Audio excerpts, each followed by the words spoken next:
విద్యార్థిని లక్ష్మీ మృతిని రాజకీయం చేయొద్దు. కస్తూర్బా పాఠశాల విద్యార్థిని లక్ష్మీ మృతిని రాజకీయం చేయొద్దని కుటుంబ సభ్యులు అన్నారు. తమ కుమార్తె రాచర్ల కస్తూర్బా గాంధీ బాలికల పాఠశాలలో ఇంటర్మీడియట్ 2వ సంవత్సరం చదువుతుంది. ఈ నెల 19వ తేదీన గృహప్రవేశం ఉండడంతో పాఠశాల ప్రిన్సిపల్ మాలకొండ అనుమతితో తమ కూతురు లక్ష్మిని తమ స్వగ్రామమైన అర్ధవీడు మండలం రంగాపురం గ్రామానికి తీసుకువచ్చామని అన్నారు. అయితే 25వ తేదీ ఉదయం తెల్లవారుజామున తమ కుమార్తెకు గుండెపోటు రావడంతో మృతి చెందిందని విషయాన్ని వెంటనే పాఠశాల ప్రిన్సిపల్కి తెలియజేశామని, ఆమె వారి ఉపాధ్యాయులు తమ గ్రామానికి వచ్చి తమ కుమార్తె మృతదేహాన్ని పరామర్శించి మృతికి గల కారణాలని అడిగి తెలుసుకున్నారని, తాము కూడా వివరాన్ని తెలియజేశామని అన్నారు.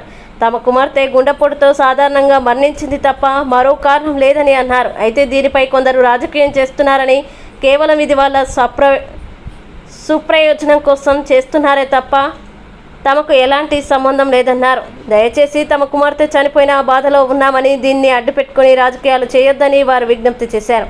ఈ విషయంపై పాఠశాల ప్రిన్సిపల్ మాలకొండమ్మను వివరణ కోరగా ఆమె కూడా విద్యార్థిని మృతి గుండెపోటు అని కుటుంబ సభ్యులు తెలిపారని, తమ పాఠశాలలో పాపకు ఎలాంటి ఇబ్బందులు లేవని, అందరి పిల్లల్లాగానే ఆమెను చూశామని అన్నారు. తాము పిల్లల పట్ల వివక్ష చూపించమని, తమ పిల్లలేంతో తమ పాఠశాలలో చదువుకునే పిల్లలు కూడా తమకంతేనని అన్నారు. పాఠశాలలో పనిచేసే కొందరు కేవలం అలజడిని సృష్టించాలని, ఏమీ చేయలేకపోయినా ఉన్నట్లు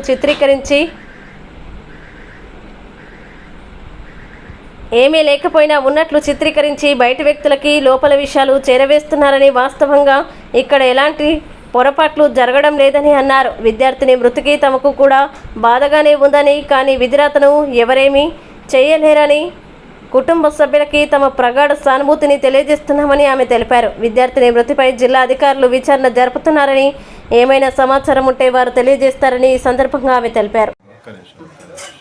నమస్కారం అండి. రాచర్ల కేజీవి ప్రిన్సిపల్ నేను మాట్లాడుతున్నాను. మర్రి లక్ష్మి అనే అమ్మాయిని 19వ తేదీ వాళ్ళ అమ్మ రావడం ఇక్కడ జరిగింది. ఇంటి గృహప్రవేశం ఉందని చెప్పేసి తీసుకెళ్ళిన తర్వాత 25 వాళ్ళ అమ్మ వచ్చారు, ఈవినింగ్ లోపు తీసుకెళ్లారు. 25వ తేదీ మార్నింగ్ వాళ్ళు పేరెంట్స్ ఫోన్ చేశారు, మా అమ్మాయిని తీసుకొచ్చామండి, వదిలిపెడదాం అనుకున్నాను. సండే రోజు నాన్ వెజ్ వండి పెట్టుకొని పిల్లని తీసుకొచ్చి ఇక్కడ వదిలిపెడదాం అనుకున్నాము. ఈలోగా తెల్లవారుజామున హార్ట్ స్ట్రోక్ వచ్చి చనిపోయిందండి అని మాకు ఇన్ఫర్మేషన్ ఇచ్చారు. అప్పుడు మేము మా సిబ్బంది వెళ్ళి అక్కడికి ఏం జరిగిందో తెలుసుకొని రావడం జరిగింది. తర్వాత మా పై అధికారుల వారికి మేము ఇన్ఫామ్ చేయడం జరిగింది. వాళ్ళు నిన్న అక్కడికి వెళ్ళి తల్లిదండ్రుల నుంచి స్టేట్మెంట్ తీసుకోవడం జరిగింది. వాళ్ళు ఇక్కడికి స్కూల్కి వచ్చేసి ఎంక్వైరీ చేసుకోవడం జరిగింది. అవన్నీ చేసుకొని వెళ్ళారు. ఇంకా అక్కడి నుంచి ఇన్ఫర్మేషన్ అనేది రావాలి, ఏదైనా ఉంటే పై అధికారులతో మాట్లాడుకోండి. ఎలాంటి ఏం జరగలేదు. పిల్ల చాలా మంచి అమ్మాయి. మా నుంచి వాళ్ళకి కానీ అమ్మాయి నుంచి మాకు కానీ ఎలాంటి ఇబ్బందికరమైన పరిస్థితులు అయితే లేవు. ఇక్కడ సోషల్ మీడియాలో వస్తున్న వార్తలన్నీ అవాస్తవము. ఇక్కడ లోకల్ నాయకులు పెద్దవాళ్ళు ఎనుకుండి ఏదో చేయాలని నడిపిస్తున్నట్టు నాకు అనుమానాలు వ్యక్తమవుతున్నాయి. అంతే తప్ప ఇక్కడ సోషల్ మీడియాలో వచ్చేవన్నీ అవాస్తవం అని నేను తెలియజేస్తున్నాను. అంతే తప్ప ఇక్కడైతే ఏం జరగలేదు. తిన్నారు, వాళ్ళ నాన్న అందరూ బయట పండుకున్నారు. మళ్ళీ 9:30 ఎలగలపోయా అమ్మాయితో చదువుకున్న పిల్లలు ఉన్నారంట. వాళ్ళ ఫోన్ చేసి అన్న రాఖీ పండుగ రోజు రాలేదు, రాఖీ కడతాను వాళ్ళ అమ్మతో మాట్లాడిందంట. రామానికి చీర కచ్చిన రాఖీ కట్టుకుంటే రేపు రమ్మన్నదంట. బాగానే మాట్లాడి బయట పండుకున్న వాళ్ళ ఆడ వాళ్ళ అమ్మాయి ఆడ ఈయన ఈడ ఇట్లనే పిల్లలు ఇద్దరు మిద్దె మీద పండుకున్నారు. ఈ తెల్లారుజామున గడ్డికి పోతారు, బర్రెలు ఉన్నాయి. తెల్లారుజామున గడ్డికి పోతా లేచి గడ్డికి పోతున్నారు. అంటే వీళ్ళు నిద్రపోతున్నారు, పిలిచి పలుకుతుంది ఎంబడి. అమ్మాయి అంటే లేచిందంట. నేను ఇట్లా గడ్డికి పోతాను, ఇంత బొబ్బుల్లో ఎందుకు లేని అనంట. బాత్రూమ్ పోయింది. ఇంకా బాత్రూమ్ పోయినా ఏమి ఇట్లా బయటికి రాలే, మంచం మీద పడిపోయింది. వచ్చింది ఇంకా కూర్చున్నదా మంచంలో కూకున్నది. కూకొట్టి ఇప్పుడు వద్దులేనా కొంచెంసేపు నా తెల్లారుతుంది అన్నది. నేను ఆనే ఉన్నా ఊరికట్ట అన్నది అంతే. ఇంకా దాని మీద అట్ట పండుకున్నట్టు పడిపోయింది అన్నది. నేను మళ్ళీ లేపొచ్చులే అన్న 10 నిమిషాలు ఉన్నా సార్, అంతే. ఆలస్యం కొడతలేదు అంతేమి లేదా. మేడం ఏం చేద్దాము, ఎవరం చేసేది ఏం లేదు.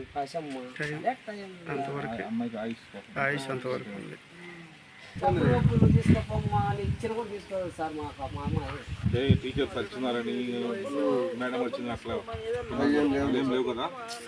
స్కూల్ నుంచి ఇబ్బంది లేదు, బ్రహ్మాండం చూసుకుంటాం.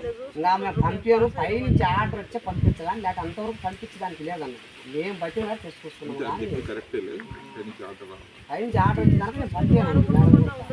ఆయన మా మొత్తం పిల్లే మాకు ఉండేది అంతే ఆ బలంతా పంపిస్తుంది.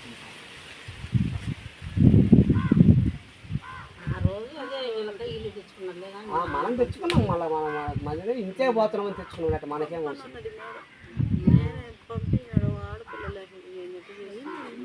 మా ఇంట్లో అంత కార్యక్రమం అమ్మాయిలు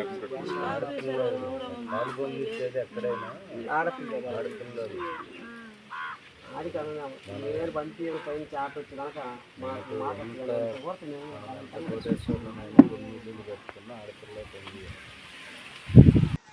మా అమ్మాయి మా చెల్లి లక్ష్మిని ఇంటి గృహప్రవేశం ఇంటికి తీసుకొచ్చి గృహప్రవేశం చేసి ఆదివారం చికెన్ తినిపించి మళ్ళీ సోమవారం తీసుకెళ్ళి కాలేజీలో వదిలిపెడదాం అనుకునేసరికి ఆదివారం తెల్లారుజాము 4 గంటలకి మా అమ్మాయి హార్ట్ స్ట్రోక్ వచ్చి చనిపోయింది ఇంట్లోనే. అది మేము నిద్రలో ఉండగా ఎవరు గమనించలేదు.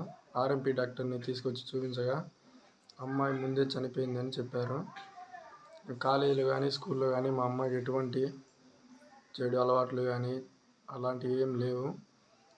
దీంట్లో టీచర్కి కానీ ప్రిన్సిపల్కి కానీ ఎవరికి ఏ స్టాఫ్కి కానీ ఏ సంబంధం లేదు.